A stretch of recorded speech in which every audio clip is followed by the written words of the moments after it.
올 시즌 이강인은 PSG에서 팀 내 득점 순위 3위에 올라와 있습니다. 우스만 덴벨레와 브래들리 바르콜라를 제외하고는 이강인이 가장 높은 득점력을 뽐내고 있습니다. 미드필더 포지션도 함께 수행하기 때문에 득점 순위 3위는 놀라운 기록입니다.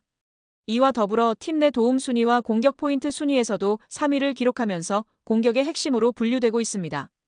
특히 기회 창출에서 이강인은 팀 내 최고 수준의 기록을 보유했는데요. 기회 창출이 45회로 2위인 덴벨레보다 높았고 빅찬스 창출도 12회로 팀 내 최고인 상황입니다. 음바페 없는 PSG의 왕은 덴벨레인 줄 알았는데 뚜껑을 열어보니 이강인이었습니다. 여기에 펩 과르디올라 감독도 칭찬을 아끼지 않았는데요. 지난 챔스 경기 후 그는 PSG가 더 나았다. 가짜 9번으로 뛴 미드필더 선수가 한 명 더 많았고 그를 압박하기 어려웠다. 나는 PSG에 많은 공을 돌린다. PSG는 환상적이고 뛰어난 팀이다. 그리고 아주 좋은 수비수들도 있다. 엘리케에게 축하를 보낸다고 소감을 전했습니다. 확실히 팀 내에서 자리를 잡은 이강인입니다.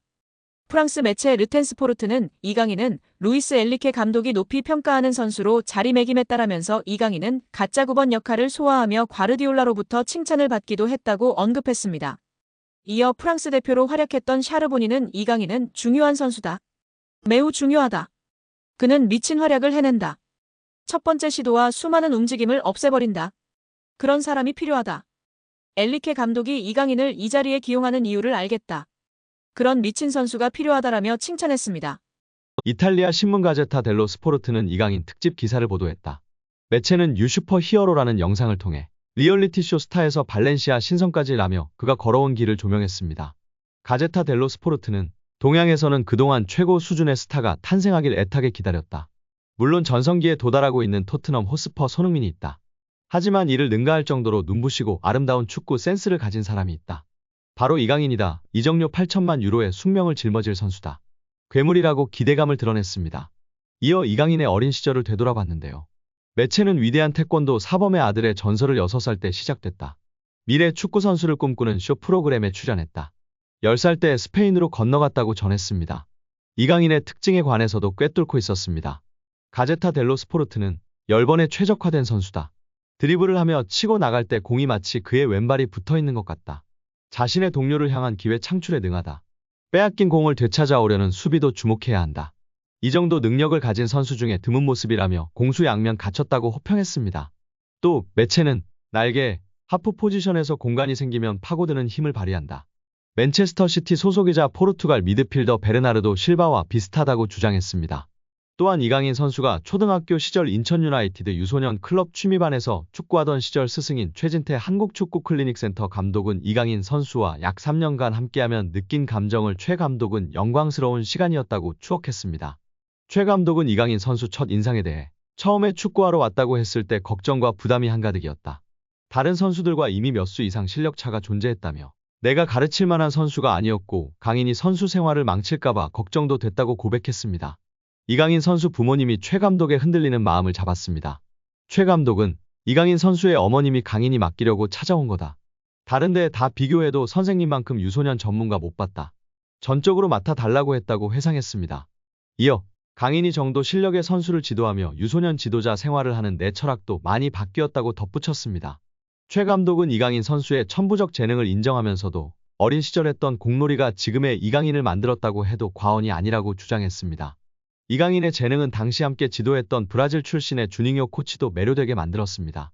이강인 선수와 출전했던 대회 경기를 회상하며 최 감독은 이강인은 천부적 DNA가 있다는 것을 부정할 수는 없다. 다만사에서 5살부터 아버지가 운영하는 태권도 체육관에서 맨발로 공을 만지고 놀았다는 사실이 중요하다고 설명했습니다. 이어 어느 날 경기 중에 강인이가 라보나 킥을 구사하는데 눈으로 보고도 믿기지 않았다라며 나중에 물어보니 강인이가 유튜브 동영상 보고 따라했다고 해서 웃었다고 회상했습니다.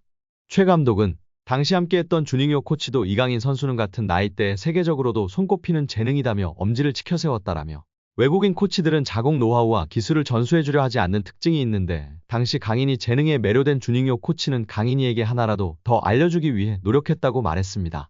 이강인 선수와 출전했던 대회를 회상하며 강인이는 타팀에서 2명 이상이 전담마크를 해도 쉽게 제치고 마음만 먹으면 골을 넣을 수 있는 기술이 있었다라면서도 골 넣는 재미만 아는 아이들은 실력이 거기서 정체되거나 금방 흥미를 잃는다고 말했습니다.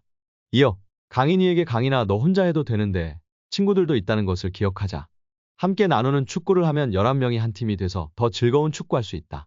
강인이 혼자 몇 골 넣을 수 있다는 것을 아는데 친구들도 골 넣는 기분을 공유하면 좋지 않겠니라고 설득했다고 기억을 떠올렸습니다. 또 같은 목적으로 팀의 주축이었던 강인이에게 수비수 역할을 부여했고 심지어 프리킥 외에 슛 금지 같은 지시도 했다라며 당시 성적을 중시했다면 이런 지시는 있을 수 없었다고 말했습니다. 당시 이강인 선수는 인천 유나이티드 유소년 클럽에서 이미 같은 나이 선수들과 경쟁이 되지 않는 실력이었고 최 감독은 이강인 선수 발전을 위해 월반을 요청했습니다. 최 감독은 당시 강인이 실력은 한두 살 위에 형들과 붙어도 전혀 밀리지 않아서 월반을 추천했는데 우리나라 체육계 시스템으로는 받아들이기 힘들었을 것이라며 스페인에서도 충분히 통할 실력이었지만 그렇게 급하게 떠났어야 했던 이유도 있다고 안타까워했습니다. 당시 최 감독은 인천 유나이티드 유소년 클럽 취미반을 담당하고 있었습니다. 취미반은 초등학교 3학년까지 운영하며 4학년에 진학하면 자연스레 육성반으로 옮깁니다. 최 감독은 우리나라는 육성반부터 성적의 압박에 시달린다고 전했습니다. 헌데 월반에서도 이강인 선수 활약이 두드러지자 팀 내부에서 마찰이 있었고 이는 최 감독에게 아직도 큰 상처로 남아 있습니다. 최 감독은 강인이의 월반을 두고 다른 학부모와 구단 내부에서 갈등이 있었다. 이는 강인이 부모님에게도 큰 상처였을 것이다. 이때 유학을 생각했던 것 같다라며 당시 논란이 없었어도 강인이는 유학길에 올랐어야 했고 오를 수 있었다. 다만 마음 편하게 보내지 못한 것 같아 미안하다고 후회했습니다. 이 매체에 따르면 마요르카 팔마에 위치한 집도 구매했습니다. 원할 때마다 자유롭게 마요르카로 돌아가 휴식하기 위함으로 여겨지고 있습니다. PSG 이적 후에도 마요르카에 대한 감사를 공개적으로 전한 바 있습니다. 이강인은 PSG 공식 유튜브 채널에서 마요르카에 대한 애정을 밝히기도 했었는데요. 그는 코칭 스태프와 모두에게 감사한다. 잔류에 성공한 첫 시즌은 매우 특별했다. 그 다음에는 9위를 차지했다. 정말 도움이 될 수 있다는 걸 보여준 해여서 굉장히 특별했다. 죽을 때까지 감사해야 하는 클럽이다라고 말했습니다. 대한축구협회가 정몽규 현 회장에 대한 문화체육관광부 문체부의 중징계 요구와 관련해 행정소송을 제기했습니다. 축구협회는 지난달 21일 서울중앙지방법원에 문체부 특정감사 처분 취소를 구하는 행정소송을 낸 것으로 1일 확인됐습니다. 문체부 처분에 대한 집행정지 신청도 포함됐습니다. 축구협회는 당시 정 회장을 포함해 다수 실무자 및 임원에게 문체부 징계를 내린 것을 받아들이기 어려운 부분이 있다면서 국제축구연맹 피파가 요구하는 협회 운영의 독립 자율성을 확보하는 차원에서 소송을 제기했습니다. 이로써 원점으로 돌아간 대한축구협회장 선거를 앞두고 변수로 꼽힌 정몽규 현 회장에 대한 중징계가 정부 요구 시한인 3일까지 내려지지 않게 됐습니다. 법원의 판단 이후 가리는데요. 축구협회 스포츠공정위원회도 지난달 23일 회의를 통해 문체부 처분을 두고 소송을 제기한 만큼 판결이 나오기 전에 정 회장의 징계건은 유보하기로 했습니다. 축구협회 정관상엔 자격정지 이상 징계 처분을 받은 사람은 임원이 될 수 없습니다. 문체부 요구대로 중징계가 내려지면 정 회장은 이번 선거에 나설 수 없습니다. 그러나 축구협회가 소송을 제기하면서 정 회장은 후보 자격을 유지하게 됐습니다. 앞서 축구협회는 문체부는 감사 결과 발표에 이의 신청했지만 받아들여지지 않았습니다.